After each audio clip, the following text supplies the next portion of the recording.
The transport ship Meridian's Hope drifted through the void between star systems, its hull scarred from countless hyperspace jumps. Inside the cramped passenger bay, Captain Jake Morrison sat hunched over a data pad, trying to make sense of the diplomatic mission he'd been assigned. At 6 feet 4 inches tall, he barely fit in the standard-sized seat designed for the average galactic citizen. The mission briefing had been simple enough. Escort Ambassador Zira of the Catherian Empire to the neutral station at Proxima Point for peace negotiations. What they hadn't mentioned was that Catherians were among the smallest sentient species in known space, averaging just under 4 feet in height. Jake glanced across the aisle where Ambassador Zira sat, her pale blue skin shimmering under the artificial lighting. Her large dark eyes reflected an intelligence that had earned her species a reputation as master diplomats and traders throughout the galaxy. Despite her small stature, she carried herself with the confidence of someone accustomed to commanding respect in rooms full of beings twice her size. The past 3 days of travel had been awkward, to say the least. Every time Jake stood up, he caught Zira staring at him with an expression he couldn't quite read. It wasn't fear exactly, but something between fascination and disbelief. He'd tried to make conversation, but she seemed genuinely startled whenever he spoke, as if his deep voice caught her off guard.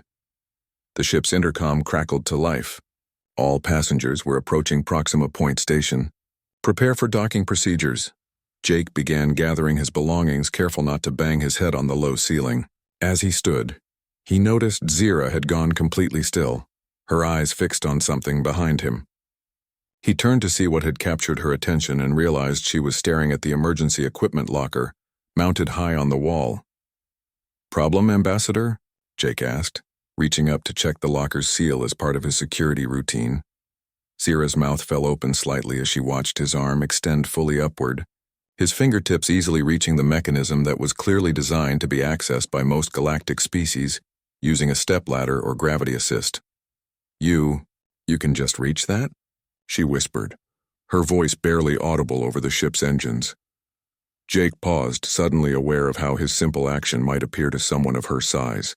"Well, yes. Is that unusual?" Zira stood up slowly, the top of her head barely reaching Jake's waist. She walked closer, craning her neck to look up at him. And for the first time since they'd met, Jake saw something that looked almost like wonder in her expression.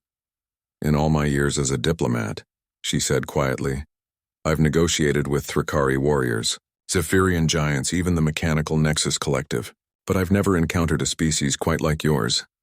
The ship shuddered as the docking clamps engaged with Proxima Point Station. Through the small porthole, Jake could see the massive structure stretching out in all directions, its corridors and chambers designed to accommodate hundreds of different species from across the galaxy. "We should prepare for disembarkation," Jake said, shouldering his equipment bag. The gesture caused his shirt to pull tight across his broad shoulders, and he noticed Zira's eyes following the movement. "Captain Morrison," she said, her diplomatic training allowing her to maintain composure despite her obvious curiosity. "I must ask you something that may seem impertinent." "Go ahead. Are all humans your size? Or are you considered large even among your own people?" Jake considered the question. Among human military personnel, he was certainly above average, but not exceptionally so. "I'm taller than most, but not by much." "Why do you ask?" Zira was quiet for a moment, processing this information. "Because if you're representative of human physicality, then the galactic community has severely underestimated your species." The passenger bay doors hissed open, revealing the station's docking tunnel. Jake gestured for Zira to go first, a courtesy that seemed to surprise her. As they walked through the tunnel together, other passengers and station personnel stopped to stare at the unusual pair. Jake was used to attracting attention in mixed-species environments, but something about the way beings were looking at them felt different. There were whispers in languages he didn't recognize, and more than once he caught someone pointing in their direction. "Is there something I should know about this station?" Jake asked as they approached the customs checkpoint. Zira glanced around nervously. "Proxima Point is neutral territory, but it's also where information travels fastest in this sector. By the time we reach our quarters, half the galaxy will know that Earth has sent a representative to the peace talks." The customs officer, an insectoid being with compound eyes, looked up from his scanner and did a double take when he saw Jake. The device in his hands beeped frantically, as it tried to process Jake's biometric data. "Sir, I'll need you to step back," the officer said in heavily accented Standard Galactic. "Your mass signature is overloading our sensors." Jake took a step backward and the scanner immediately calmed down. The officer stared at his readings, then at Jake, then back at his readings. "According to this, you mass nearly twice what our systems expected for a bipedal humanoid," the officer said, clearly confused. "Are you carrying concealed equipment?" "Just my standard gear," Jake replied, opening his bag for inspection. The officer examined the contents quickly, then ran the scanner over Jake again. The same readings appeared. He called over his supervisor, a tall, thin being with gray skin who looked equally perplexed by the data. "This can't be right," the supervisor muttered. "No natural humanoid could have this mass without technological augmentation." Zira stepped forward, her diplomatic credentials glowing on her wrist display. "I can vouch for Captain Morrison. He's operating within normal parameters for his species." The supervisor's eyes widened. "This is normal for humans?" "So I'm beginning to understand," Zira replied, casting another glance up at Jake. After several more minutes of discussion and additional scans, they were finally cleared through customs. As they made their way through the station's main corridor, Jake couldn't help but notice how the crowd seemed to part around them, not out of fear but out of sheer curiosity. "Ambassador," Jake said quietly, "I get the feeling that humans aren't well known in this part of the galaxy." Zira nodded. "Earth has been largely isolated since first contact. Most species have heard rumors, but few have encountered humans directly. You're something of a mystery." As they approached the diplomatic quarters, Jake realized that this mission was going to be far more complicated than anyone had anticipated. He wasn't just here to provide security for the peace talks. He was apparently serving as humanity's introduction to a much larger galactic community. And based on the reactions he'd seen so far, it was an introduction that was raising more questions than answers. The diplomatic quarters on Proxima Point Station were designed with modularity in mind, featuring adjustable furniture and environmental controls to accommodate the diverse needs of various species. However, as Jake discovered when he tried to enter his assigned room, the standard door height of 7 feet wasn't quite sufficient for someone of his stature. He ducked slightly as he stepped through the doorway, a movement that didn't go unnoticed by Zira, who was being shown to the adjacent suite by a station attendant. "Will the accommodations be suitable?" the attendant asked Zira, though his eyes kept drifting toward Jake's room. "They'll be fine," Zira replied diplomatically, though she too was watching Jake navigate the space designed for beings significantly smaller than himself. After the attendant left, Zira knocked softly on the wall between their rooms. "Captain Morrison? Are you settling in adequately?" Jake's voice came through clearly, the walls apparently not designed to muffle sounds from someone with his vocal range. "It's a bit snug, but I've dealt with worse. How are your quarters?" "Quite comfortable," Zira replied, then hesitated.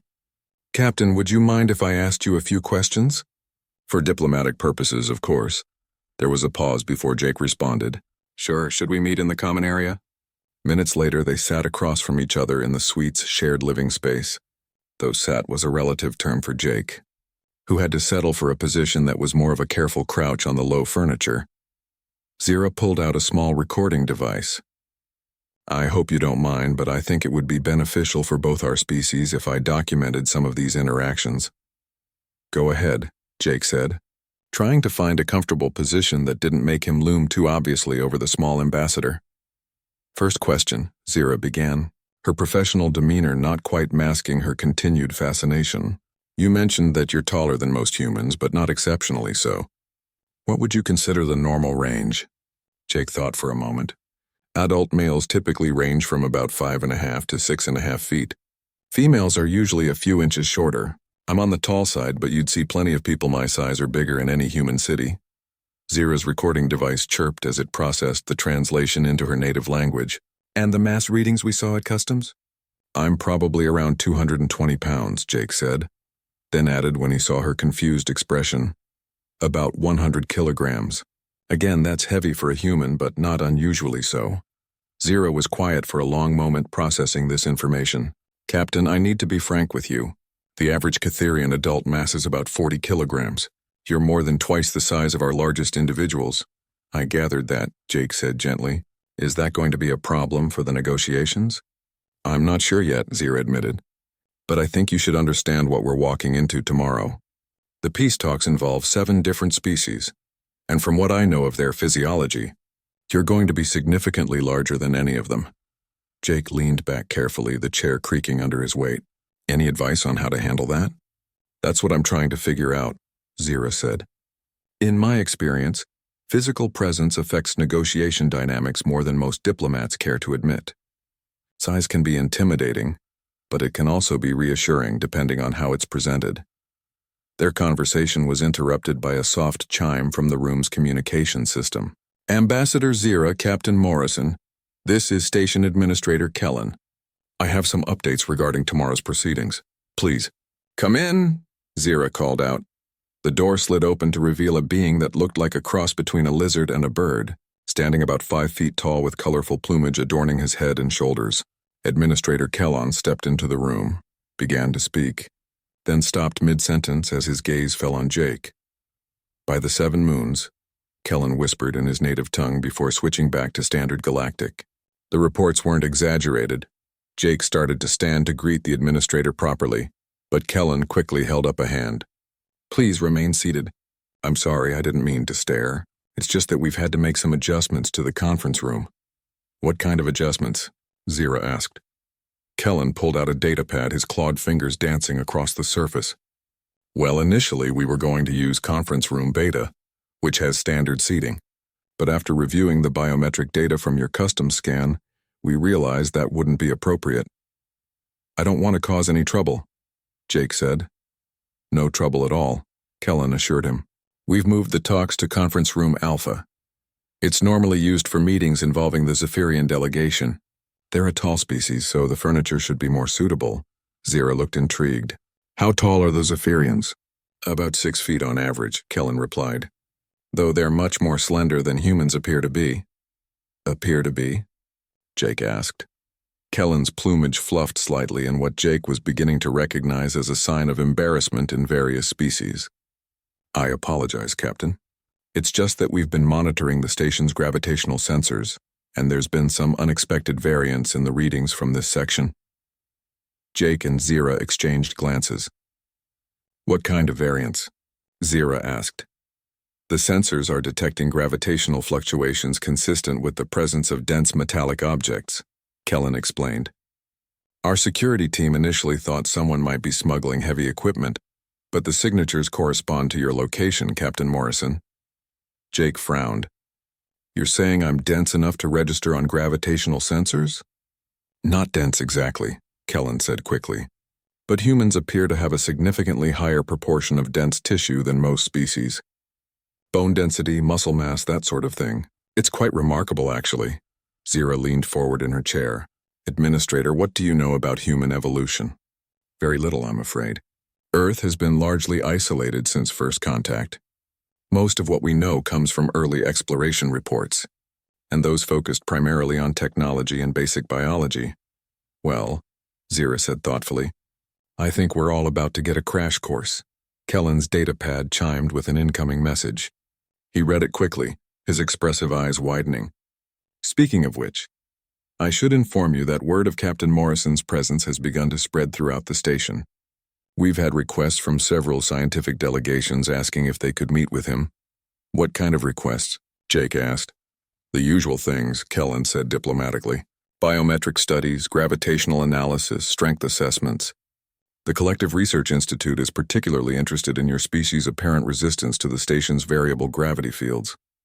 Jake hadn't even noticed that the gravity had been fluctuating, though now that Kellon mentioned it, he had been aware of feeling lighter or heavier at different points during their journey through the station. How have other species been handling the gravity changes? Jake asked. Most adjust their movement patterns or use assistance devices, Kellon explained. The fact that you've been walking normally suggests either exceptional proprioceptive ability or simply that the variance isn't significant enough to affect you. Zira made a note on her recording device. Administrator, I think it would be beneficial if we could arrange a brief meet and greet before the formal negotiations begin. Nothing official, just an opportunity for the other delegations to acclimate to Captain Morrison's presence.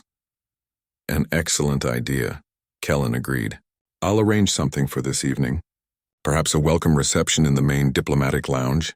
After Kellan left, Jake and Zira sat in silence for a few minutes, both processing the implications of what they'd learned.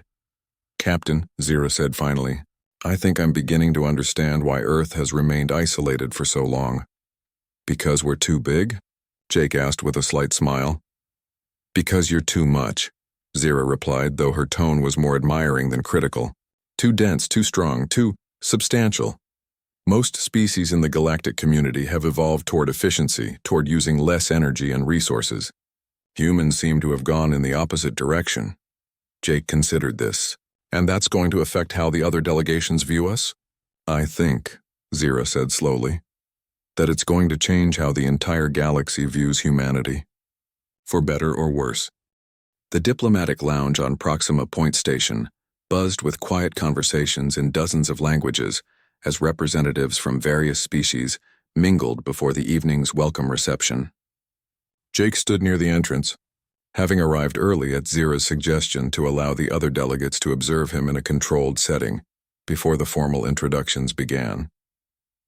The lounge had been designed as a neutral space, with varied seating arrangements and adjustable environmental controls to accommodate different species' needs. Soft lighting cast everything in warm, welcoming tones and the subtle background. Music had been carefully selected to avoid frequencies that might be jarring to sensitive hearing ranges. Jake tried to position himself near a wall where he wouldn't accidentally loom over anyone, but even his attempt to be unobtrusive drew attention. Conversations gradually died down as more delegates noticed his presence, replaced by the kind of hushed whispers that followed celebrity sightings. Ambassador Zira entered the lounge and immediately moved to Jake's side, her practiced diplomatic smile masking what he was beginning to recognize as her own continued fascination with the reactions he provoked. "How are you feeling?" she asked quietly. "Like a zoo exhibit," Jake replied under his breath, though not unkindly. "That's not entirely inaccurate," Zira admitted. "But remember, first impressions matter enormously in galactic diplomacy. How you handle the next hour could influence humanity's relationships with these species for generations." Administrator Kellan approached them, his colorful plumage slightly ruffled with nervous energy. "Captain Morrison, Ambassador Zira, thank you for agreeing to this informal gathering. I think it's going to be very beneficial for everyone involved." "Has there been much interest?" Jake asked. "Overwhelming," Kellan replied. "We've had to relocate twice to accommodate all the delegates who wanted to attend. Even species not involved in tomorrow's peace talks have requested permission to observe." As if summoned by their conversation, a small group of delegates began approaching their corner of the lounge. Leading them was a being that Jake recognized from his briefing materials as Ambassador Thys of the Altarian Republic, a species known for their mathematical precision and logical approach to problem-solving. Ambassador Thys stood about 4.5 feet tall, with pale green skin and large multifaceted eyes that reminded Jake of a praying mantis. Their movements were precise and economical, wasting no energy on unnecessary gestures. "Ambassador Zira," Thys said in perfectly modulated standard galactic, "would you do us the honor of introducing your companion?" "Of course," Zira replied smoothly. "May I present Captain Jake Morrison of the United Earth Defense Force. Captain, this is Ambassador Thys of the Altarian Republic." Jake offered his hand in greeting, then remembered that many species found human physical contact overwhelming. He started to withdraw it, but Thys surprised him by extending their own arm to complete the handshake. The moment their hands made contact, Thys went completely still, their large eyes fixed on Jake's hand, which completely engulfed their own more delicate appendage. "Fascinating," Thys murmured, making no move to end the handshake. "The pressure differential is remarkable. You're applying approximately 12 pounds of force, yet I can detect that you're consciously restraining yourself." "I don't want to hurt anyone," Jake said, gently releasing Thys's hand. "Hurt?" Thys tilted their head in a gesture that somehow conveyed both confusion and calculation. "What would constitute your normal grip strength?" Jake glanced at Zira, who nodded encouragingly. "For a firm handshake? Maybe 40 or 50 pounds of pressure."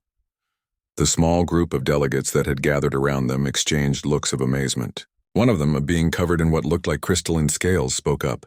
"50 pounds?" the crystal scale delegate asked. "That's more force than I can generate with my entire body."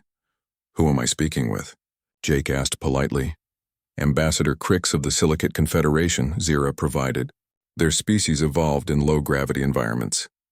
Ambassador Crix stepped closer, their crystalline structure refracting the lounge's lighting into prismatic patterns. Captain Morrison, if I may ask, what is the gravitational constant on your homeworld? Earth's surface gravity is about 9.8 meters per second squared, Jake replied. Standard galactic gravity is 6.2, Thais noted. Your species evolved under conditions 60% more demanding than the norm. That explains a great deal, added another voice. Jake turned to see a tall, willowy being with bark-like skin approaching their group. I am Sage Vren of the Botanical Collective. We have been monitoring the station's structural integrity sensors, and they have registered several anomalies since your arrival. What kind of anomalies? Zira asked. Microflexing in the deck plating, Vren explained. The kind of stress signatures we typically see when heavy cargo is moved through the station. Except the signatures correspond to your movement patterns, Captain Morrison. Jake felt heat rising in his cheeks. I'm sorry, I didn't know I was causing damage. Oh, no damage at all, Vren assured him quickly. The station is designed to handle much greater stresses. It's simply that most organic beings don't register on those sensors at all.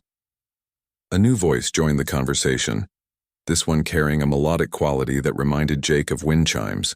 Perhaps we might conduct a small demonstration. Jake turned to see a being unlike any of the others he'd met. Standing about 5 feet tall, they appeared to be made of a translucent flowing material that shifted colors as they moved. Their voice seemed to come from everywhere and nowhere at once. I am Echo of the Harmony Collective, the being continued. We are curious about human physical capabilities.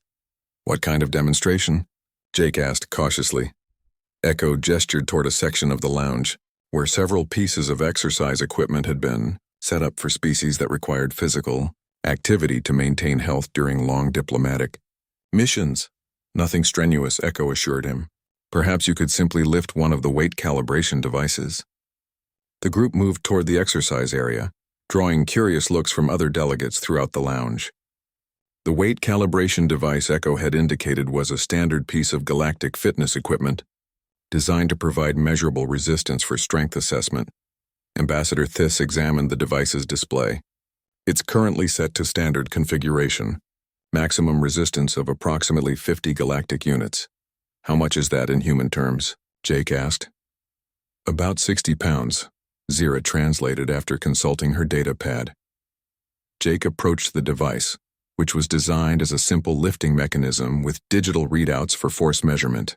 He grasped the handles and lifted smoothly, the weights rising to their maximum height with minimal effort. The display showed a reading that caused several delegates to speak excitedly in their native languages. The device indicates you've overcome the maximum resistance, while only utilizing approximately 30% of your apparent capability, Thys announced to the gathered crowd. 30%? Crix asked. How is that possible? I wasn't trying to lift as much as I could, Jake explained. I was just picking it up. Echo's form shimmered with what Jake was beginning to interpret as excitement. Could you demonstrate your maximum capability? Jake looked around at the assembled delegates, noting that their small group had grown to include most of the reception's attendees. Even species he hadn't been introduced to had moved closer to observe. I don't think this equipment is designed for that, Jake said diplomatically. Sage Vren stepped forward, their bark-like skin rustling softly. The station has industrial-grade lifting equipment in the cargo bays. It's designed to handle container loads of up to 5,000 galactic units. That's over 6,000 pounds, Zira said quietly, checking her translation device again. The delegates fell silent, waiting for Jake's response. He realized that this moment had somehow become about more than just satisfying scientific curiosity. The way these beings looked at him with mixtures of awe, calculation, and in some cases what might have been concern, told him that humanity's first real introduction to the galactic community was happening right now, in this lounge, around a piece of exercise equipment. If it would help with tomorrow's negotiations, Jake said finally, I suppose we could conduct a proper test. The excitement in the room was palpable. Administrator Kellen, who had been monitoring the situation from across the lounge, approached with his data pad already active. I'll arrange access to Cargo Bay 7, he said. It has the most advanced measurement equipment and adequate space for observers. As the group began making plans for the demonstration, Jake caught Zira's eye. She smiled at him, but he could see the same mixture of anticipation and uncertainty that he felt reflected in her expression. "Ambassador," he said quietly, "I hope we know what we're doing." "So do I," she replied. "But I have a feeling that one way or another, the galaxy is about to get a very different perspective on humanity." Cargo Bay 7 hummed with activity as delegates from across the galactic community filed in to witness what had become the most anticipated event on Proxima Point Station in recent memory. The massive chamber, normally used for loading and unloading freight containers, had been hastily converted into an impromptu testing facility. Administrator Kellen stood beside an imposing piece of machinery that looked like a cross between a weightlifting station and a scientific instrument. Multiple displays showed readings in various measurement systems, while cameras positioned around the room broadcast the proceedings to delegates who couldn't fit into the already crowded space. Jake stood before the machine, trying to project calm confidence while internally wondering how he'd gotten himself into this situation. What had started as a simple diplomatic escort mission had somehow evolved into a public demonstration of human physical capabilities for half the galaxy. Ambassador Zira positioned herself near the observation area where she could monitor both Jake and the reactions of the assembled delegates. Her diplomatic training allowed her to maintain a composed exterior, but Jake could see the tension in her posture. This impromptu exhibition could either establish humanity as a respected member of the galactic community or mark them as something to be feared. "The equipment has been calibrated for maximum safety," announced Dr. Kellyan, a Valdari scientist who had been hastily summoned to oversee the testing. The Valdari were known throughout the galaxy for their precision in measurement and analysis, making Dr. Kellyan's presence a guarantee of accurate results. Dr. Kellyan's elongated skull housed a brain renowned for its mathematical processing capabilities, and their forearms moved independently as they adjusted various controls on the testing apparatus. "Captain Morrison," Dr. Kellyan continued, "the device is currently configured to measure force application up to 10,000 galactic units. For safety purposes, we recommend beginning with a modest effort and increasing gradually." 10,000 units, Jake repeated, doing quick math in his head. "That's about 12,000 pounds. A ripple of conversation swept through the assembled delegates. 12,000 pounds was beyond the lifting capacity of most industrial equipment used by standard galactic species. Ambassador Theiss stepped forward, their multifaceted eyes reflecting the chamber's bright lighting. "Doctor, for reference, what would constitute a significant demonstration for the average galactic citizen?" "An adult Altarian in peak physical condition might achieve 50 units, Dr. Kellyan replied. "A Catherian, perhaps 30. Even the Zephyrians, who are considered quite strong, rarely exceed 100 units. Jake approached the testing apparatus, noting how the machine had been modified with larger grips and reinforced support structures. The device resembled a deadlift platform, with a bar connected to sophisticated measurement systems that would precisely calculate the force he applied. "Whenever you're ready, Captain," Dr. Kellyan said, their 4 hands poised over various monitoring controls. Jake grasped the bar and took a moment to center himself. Through the observation windows, he could see delegates from dozens of species watching intently. Some held recording devices, others consulted data pads, and more than a few simply stared in fascination. He began with what felt like a moderate effort, lifting smoothly and steadily. The machine's displays immediately came alive with readings that caused excited murmurs throughout the cargo bay. 240 units, Dr. Kellyan announced. That's more than double the previous record for this facility. Jake held the weight steady, not feeling particularly strained. "Should I continue?" "By all means," Dr. Kellyan replied, though their voice carried a note of scientific excitement mixed with disbelief. Jake increased his effort gradually, watching the displays climb higher. At 500 units, several delegates began speaking rapidly in their native languages. At 700, Dr. Kellyan had to recalibrate the measurement systems. "The readings are accurate," Dr. Kellyan confirmed, their voice filled with wonder. 900 units. "Captain Morrison, are you approaching your maximum capability?" Jake considered the question honestly. He was working harder now, but still felt like he had significant reserves. "I'd say I'm at about 70%. The cargo bay fell silent except for the humming of the measurement equipment. Ambassador Zira stepped closer to the observation area, her expression a mixture of pride and concern as she watched the reactions of the other delegates. 70%, Echo of the Harmony Collective whispered, their translucent form shifting through a spectrum of colors that Jake was beginning to associate with intense emotion. That would suggest a theoretical maximum of nearly 1,300 units. 1,300 units, Ambassador Thiss repeated, their mathematical mind clearly working through the implications. That's more than some of our cargo handling equipment. Sage Vren of the Botanical Collective moved closer to the testing apparatus, their bark-like skin rustling with what sounded like nervous energy. Captain Morrison, may I ask about your training regimen? How does one achieve such physical development? Jake paused in his lifting, keeping the weight steady at 900 units while he considered how to answer. Standard military fitness training mostly. Nothing exotic. Standard training, Dr. Kellyan repeated faintly. And this level of development is common among human military personnel? I'm probably in the top 20%, Jake admitted. But yes, most soldiers would be in the same general range. The implications of this statement sent another wave of excited conversation through the assembled delegates. Ambassador Crix, whose crystalline structure had been shifting through various geometric patterns, suddenly crystallized into a rigid configuration that Jake had learned indicated shock.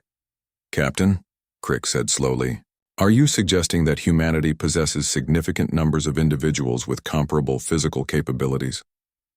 Jake realized he was venturing into potentially sensitive territory regarding Earth's military capabilities, but Zira gave him a subtle nod of encouragement. Earth has several million active military personnel, Jake said carefully. Most would be physically capable of similar demonstrations. The silence that followed this statement was profound. Dr. Kellyan's four hands had stopped moving entirely, and even the background hum of the station systems seemed muted. Finally, Ambassador Thiss spoke, their voice carrying a new tone of respect mixed with something that might have been wariness. Several million individuals with superhuman capabilities by galactic standards. We don't consider ourselves superhuman, Jake said, slowly lowering the weight back to its starting position. We're just human. Administrator Kellon stepped forward, his colorful plumage now a deep, thoughtful blue. Captain Morrison, I think it would be beneficial if we could discuss the implications of this demonstration before tomorrow's peace negotiations begin. Jake nodded, understanding that what had started as a simple strength test had become something much more significant. As he stepped away from the testing apparatus, he caught sight of the final readings on Dr. Kellyan's displays. 940 galactic units achieved with an estimated 70% effort. The assembled delegates began filing out of the cargo bay, their conversations animated but notably more subdued than when they'd entered. Jake noticed that many of them were looking at him differently now, with expressions that combined respect, curiosity, and what he was beginning to recognize as a healthy dose of recalculation. Ambassador Zira approached him as the crowd thinned. Well, she said quietly, I think it's safe to say that tomorrow's negotiations are going to be very different from what anyone expected. Good different or bad different? Jake asked. Zira watched the last of the delegates exit the cargo bay, her expression thoughtful. That, she said, remains to be seen. But one thing is certain. Humanity's isolation period is officially over. The diplomatic conference room buzzed with an energy that Administrator Kellon had rarely experienced in his decades of managing negotiations on Proxima Point Station. Representatives from 7 different species sat around the enlarged oval table, but their attention kept drifting to the human who occupied what had originally been designed as 2 seats pushed together. Captain Jake Morrison sat quietly reviewing his briefing materials, seemingly oblivious to the way conversations died down whenever he moved or shifted position. The specially reinforced chair creaked softly under his weight, a sound that had become oddly comforting to Ambassador Zira, who sat beside him in her role as the primary diplomatic facilitator. The peace negotiations were meant to address a territorial dispute between the Altarian Republic and the Silicate Confederation over mining rights in the Kepler 442 system. It should have been a straightforward arbitration involving resource allocation and trade agreements. Instead, the atmosphere had shifted dramatically since word of yesterday's demonstration had spread throughout the diplomatic community. Ambassador, Theiss opened the proceedings with their characteristic mathematical precision. Before we address the primary dispute, I believe we must acknowledge the changed dynamic of these negotiations. The presence of Earth's representative has altered certain assumptions. What assumptions? Asked Ambassador Crix, whose crystalline structure had adopted a deep amber coloration that indicated careful thought. Assumptions about the balance of power in this sector, Theiss replied bluntly. Until yesterday, the galactic community operated under the understanding that Earth was an isolated world with limited technological capability and standard biological parameters. Ambassador Zira leaned forward slightly. And now? Now we understand that Earth possesses a population of several billion individuals, many of whom possess physical capabilities that exceed our most advanced combat systems. This continued. This fundamentally changes the strategic calculations for any territorial dispute in this region. Jake looked up from his briefing materials, surprised to find himself at the center of the discussion. I'm just here to observe and provide security for Ambassador Zira. Earth isn't claiming any territory in the Kepler system. That's precisely the point, interjected Ambassador. Wesh of the Spiral Collective, a species known for their complex social hierarchies and political maneuvering. Wesh resembled a large, intelligent octopus with skin that shifted through patterns of color and texture as they spoke. Your very presence here suggests that Earth is prepared to project power beyond its own system. Wesh continued. The question becomes, what are humanity's intentions? Sage Vren's bark-like skin rustled as they shifted in their seat. Perhaps we should ask Captain Morrison directly. What are humanity's long-term goals regarding galactic integration? Jake felt the weight of 7 different species' attention focused on him, and realized that his words could shape humanity's relationships with the galactic community for generations to come. He chose them carefully. Humanity seeks peaceful coexistence and mutual benefit through trade and cultural exchange, he said. We have no territorial ambitions beyond our own solar system, and we respect the sovereignty of all established civilizations. Respectfully, Captain, said Ambassador Theiss, your species' definition of peaceful coexistence may differ significantly from ours. Given your apparent physical capabilities, Ambassador Zira intervened smoothly. If I may address that concern, having spent considerable time with Captain Morrison, I can attest that human strength is matched by human restraint. Yesterday's demonstration showed not just his physical capabilities, but his careful control of those capabilities. Control that could be withdrawn at any time, Ambassador Crix pointed out, their crystalline form shifting to a warning orange hue. The tension in the room was palpable. Jake realized that the peaceful negotiations everyone had expected were turning into something more like a first contact scenario, with humanity on trial before a jury of galactic civilizations. May I suggest a different perspective? Jake said quietly, his deep voice carrying easily through the room despite his low tone. You're all focused on what humans can do. Perhaps we should discuss what humans choose to do. Explain, prompted Administrator Kellen, who had been monitoring the proceedings with growing concern. Jake stood up slowly, mindful of his impact on the room's dynamics. Even at his full height, his movements were carefully controlled and non-threatening. On Earth, humans have been the dominant species for thousands of years. We've developed weapons that could destroy our entire planet multiple times over. We've created machines that amplify our strength by orders of magnitude. And yet, when we finally achieved space travel and made contact with the galactic community, we chose isolation rather than conquest. He paused, letting this sink in before continuing. Yesterday, when I demonstrated physical capabilities that apparently exceed your expectations, I was surrounded by representatives from 7 different civilizations. Any one of you could have been harmed if I had chosen to act aggressively. But that thought never even occurred to me. Ambassador Wesh's skin pattern shifted to what Jake was learning indicated deep consideration. You're suggesting that human restraint is as significant as human capability. I'm suggesting that capability without restraint is just destruction, Jake replied. Humanity didn't remain isolated because we were weak or afraid. We remained isolated because we understood that introducing ourselves to the galactic community required careful consideration of the consequences. Sage Vren leaned forward, their photosynthetic patches glowing slightly brighter. And now, what has changed that brings humanity into galactic affairs? Jake looked at Ambassador Zira, who gave him an encouraging nod. We've been observing galactic civilization for decades through long-range sensors and intercepted communications. We've seen species work together to resolve conflicts, share resources, and advance knowledge collectively. We decided that the benefits of participation outweigh the risks of continued isolation. But surely, Ambassador Theiss interjected, humanity must realize that your physical advantages could provide significant leverage in galactic politics. They could, Jake acknowledged. But leverage based on fear or intimidation creates unstable relationships. We prefer partnerships based on mutual respect and shared benefits. Echo of the Harmony Collective, who had been silent throughout the discussion, suddenly spoke, their melodic voice filling the room. This is unprecedented in our collective experience. Most species that possess overwhelming advantages eventually use them to dominate others. Most species, Ambassador Zira said, don't evolve on high-gravity worlds where cooperation and restraint are necessary for survival. Humans had to learn to live with their own strength long before they encountered other species.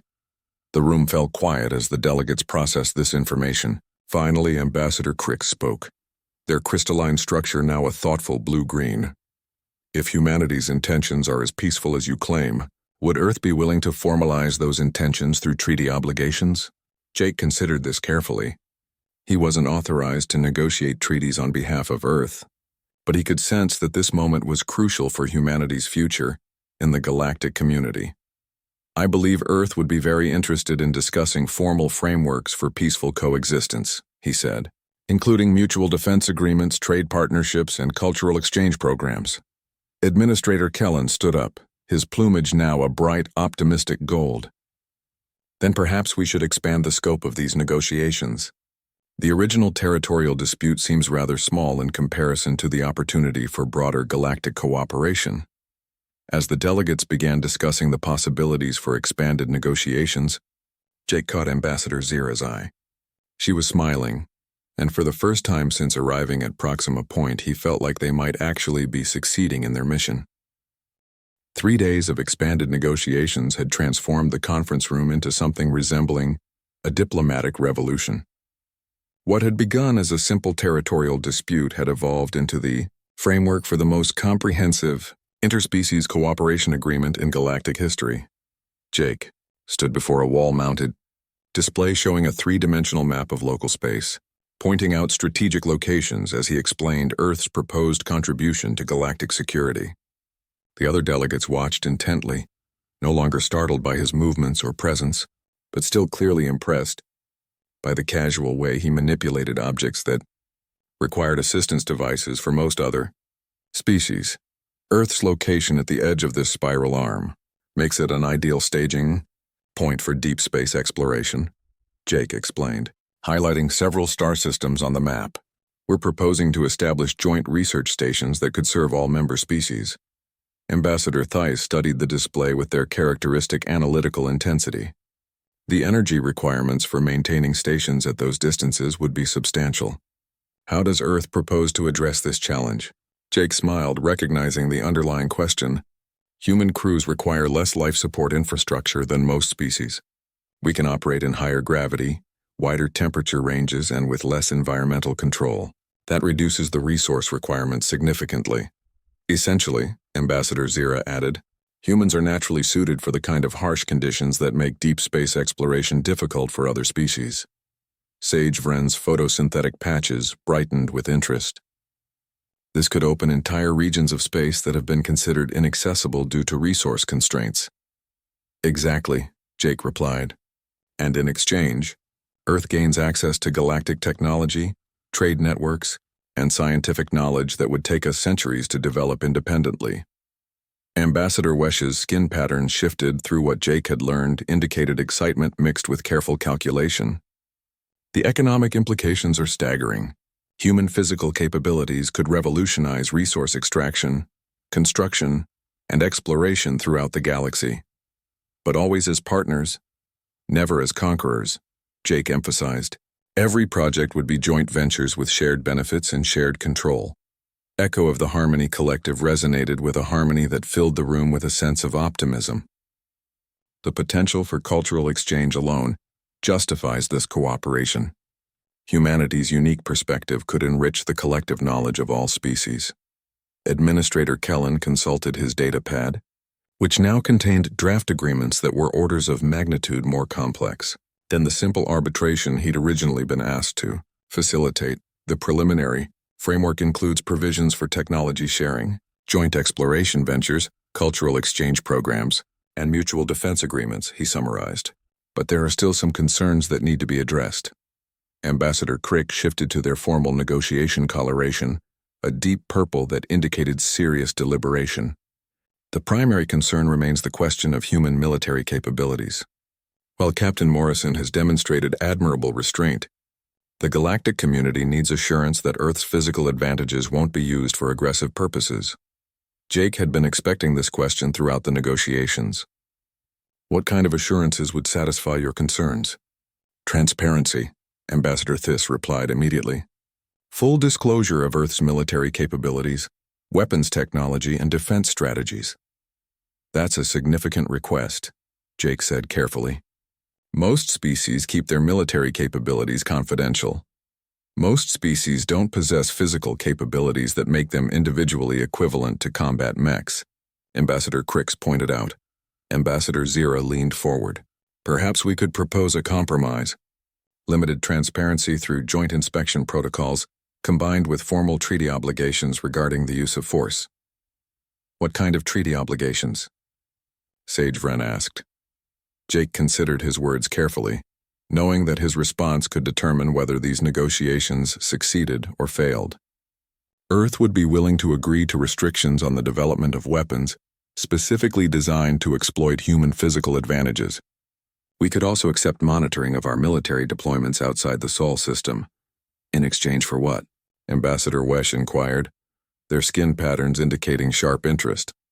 Full membership in the galactic community, Jake replied. Access to all trade networks, scientific databases, and cooperative ventures.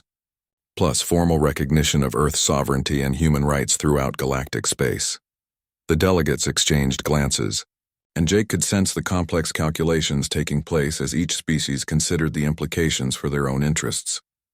There's another aspect to consider, Echo said, their melodic voice carrying a note of wisdom. Humanity's integration into galactic society could provide a stabilizing influence. Physical strength combined with demonstrated restraint could make humans natural peacekeepers. Peacekeepers? Ambassador Thiss repeated. Think about it, Echo continued. Most conflicts in galactic space arise from resource disputes or territorial ambitions. A species that doesn't need extensive resources and has no territorial ambitions beyond their home system, but possesses the physical capability to enforce agreements, could serve as neutral arbitrators. Jake felt a thrill of excitement as he realized where Echo's reasoning was leading. Earth could contribute to galactic peacekeeping forces. Human personnel could serve as neutral observers and enforcement agents for interspecies agreements. The Galactic Mediation Service has struggled with enforcement capabilities for decades, Administrator Kellen noted. Most species are reluctant to commit military assets to conflicts that don't directly affect them. But humans could fill that role, Ambassador Zira said, her diplomatic instincts recognizing the elegance of the solution, strong enough to enforce agreements, but with no territorial interests that would create conflicts of interest. Sage Vren's bark rustled with what Jake had learned indicated deep thought. It would fundamentally change the dynamics of galactic diplomacy. For the first time, we would have enforcement mechanisms that aren't controlled by any single species or faction. The precedent is remarkable, Ambassador Wesh agreed.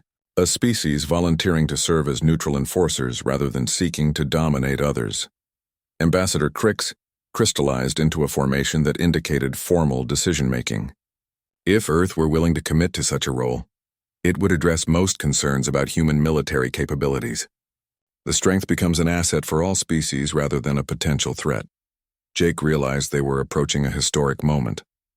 I can't speak for Earth's government, but I believe this proposal would be very attractive to human leadership.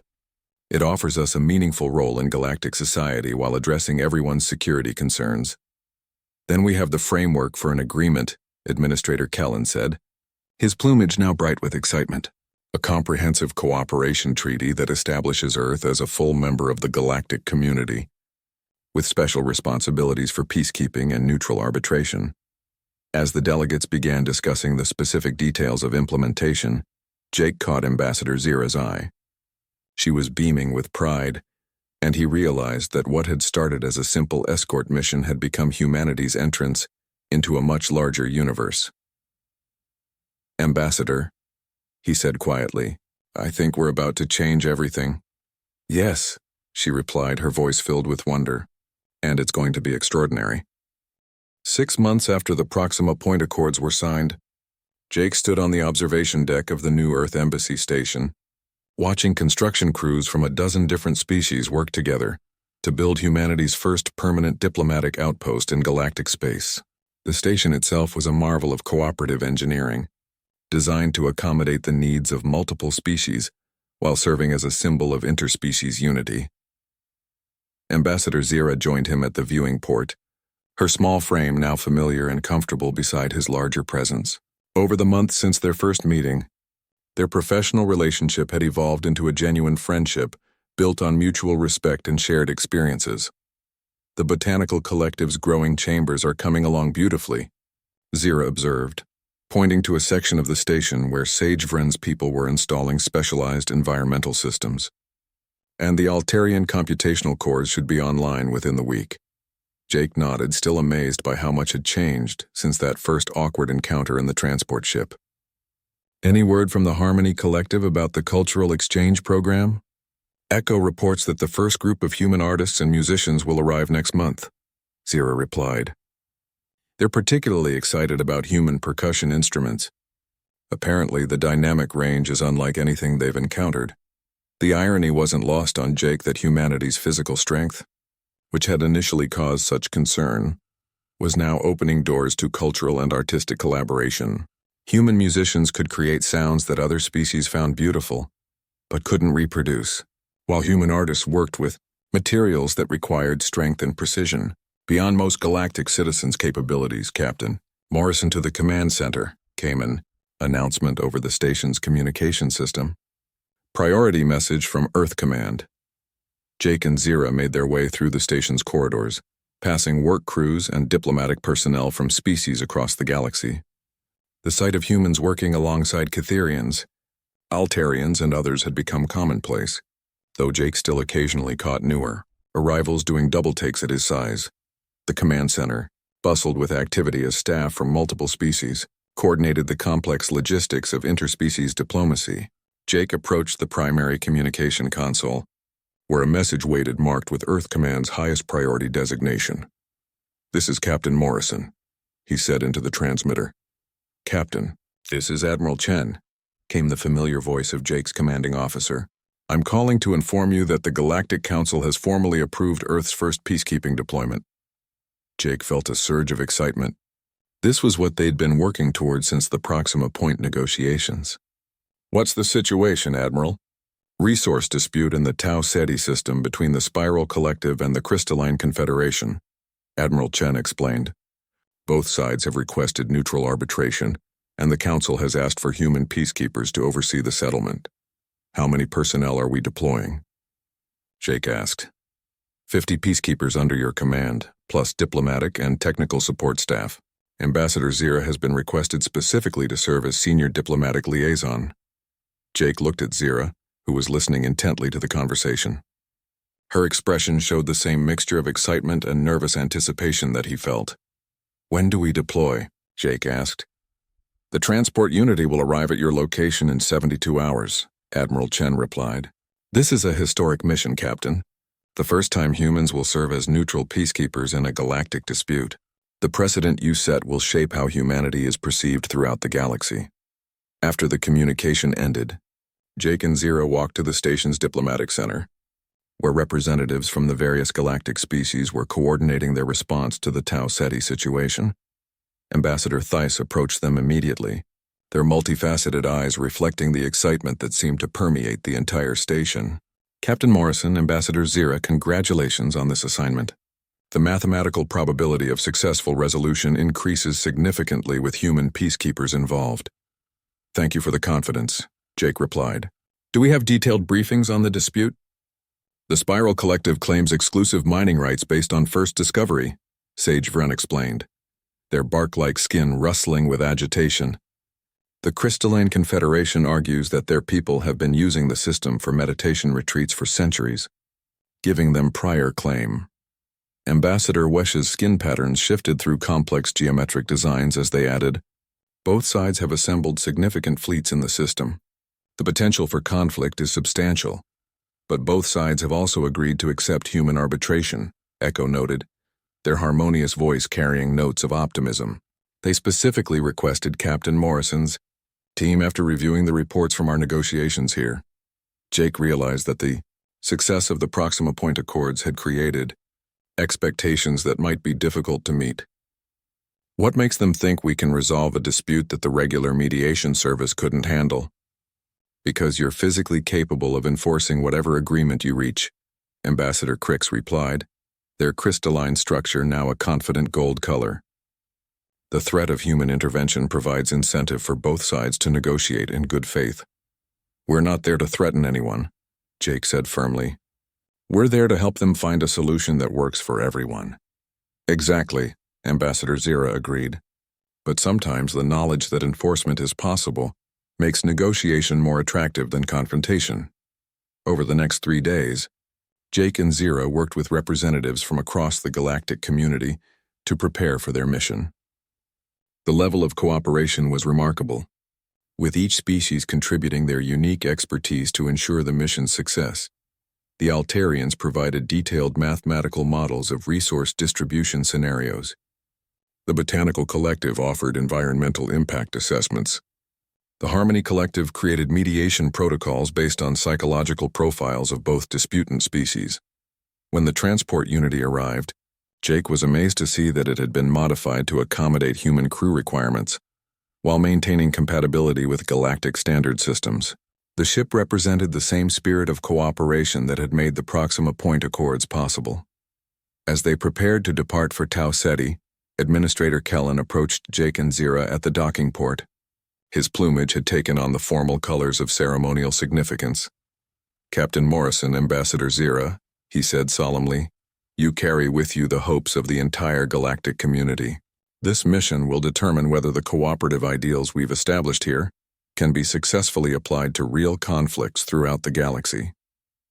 Jake felt the weight of responsibility, but also a deep sense of purpose. We won't let you down, Administrator. I know you won't, Kellen replied. You've already proven that humanity's strength lies not just in physical capability, but in the wisdom to use that capability in service of peace. As the Unity departed from the embassy station, Jake stood on the bridge watching the stars ahead. Beside him, Ambassador Zira reviewed the mission briefings one final time. Are you ready for this? She asked quietly. Jake thought about everything that had led to this moment. The awkward first meeting on the transport ship, the shocked reactions to his size and strength, the tense negotiations that had transformed fear into partnership, and now this opportunity to prove that humanity could be a force for peace in the galaxy. I'm ready, he said. We all are. As the Unity entered hyperspace toward the Tau Ceti system, Jake reflected on how much had changed since that first moment when Ambassador Zira had stared at him in amazement.